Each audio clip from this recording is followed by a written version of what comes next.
Cette année, cela fera 80 ans que nos agriculteurs adhérents ont décidé de se réunir autour d'une structure commune, celle du groupement régional des centres d'études techniques agricoles de l'Île-de-France.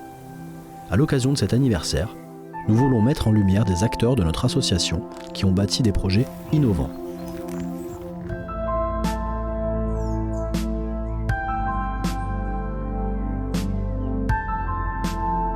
Nicolas Galpin, 47 ans, agriculteur à Auvergnat, c'est dans le 91, à 10 km au sud de Corbeil-Essonnes. Je cultive 220 hectares donc depuis 2002. À l'origine, c'était que des céréales et des betteraves. Je me suis au fur et à mesure diversifié. Un petit élevage ovin où donc, je vends des caissettes de demi-agneau sous vide. Et puis j'ai également 25 ruches, je vends mon miel. Et depuis une quinzaine d'années, je pratique l'agriculture de conservation. Là seulement actuellement, c'est du blé tendre, de l'orge brassicole d'hiver, qui est d'ailleurs dans une filière malte neutre parce que je suis donc séquestrateur de carbone. J'ai un complément de prix pour cette orge-là. J'ai des betteraves sucrières, du maïs grain. Je fais aussi depuis 2 ans un peu de maïs cive derrière orge d'hiver. Et puis donc ce qui nous intéresse peut-être un peu plus, je cultive du quinoa, des lentilles, des pois chiches pour Émile et une graine, qui est une association de producteurs locaux.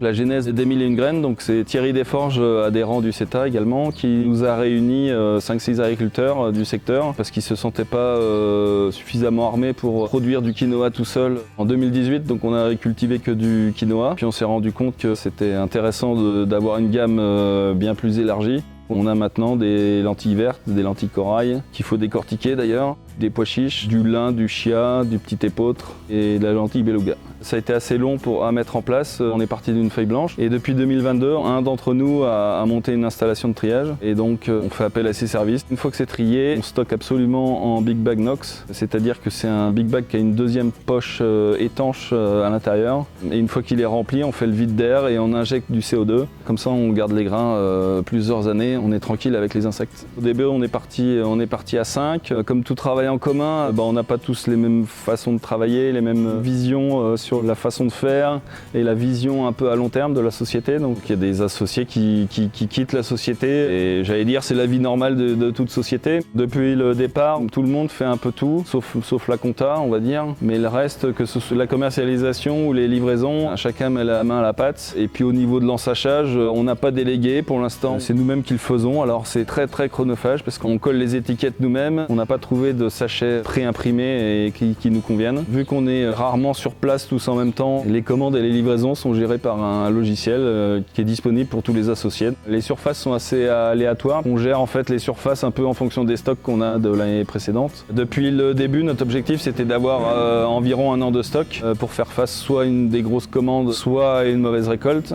Notre circuit de commercialisation il est assez varié. C'est des boutiques à la ferme, c'est des épiceries vrac ou non vrac en fonction du 500 grammes ou 5 kilos. Quelques restaurateurs, des petites et moyennes grandes surfaces. Et enfin quelques grossistes qui nous permettent de toucher les cantines soit de restauration scolaire, soit restauration d'entreprise par exemple.